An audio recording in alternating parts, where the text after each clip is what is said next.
日本今年發生多宗熊襲擊人事件，網上就湧現人工智能生成嘅片，加劇咗民眾恐慌。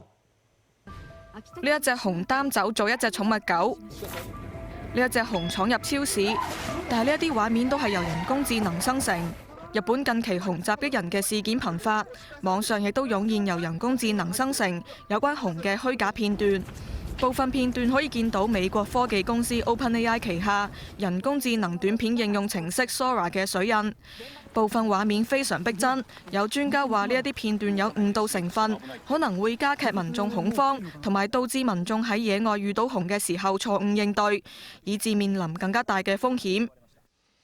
日本今年已經有13人遭到熊襲擊之後死亡，係歷史新高。日本政府星期五召開會議，制定一系列嘅應對方案，包括僱用持有狩獵牌照嘅人為政府獵人，招募受過訓練而且有使用槍械經驗嘅退役警察同自衛隊員協助捕獵野熊，派專家到各地政府支援，又提供財政援助，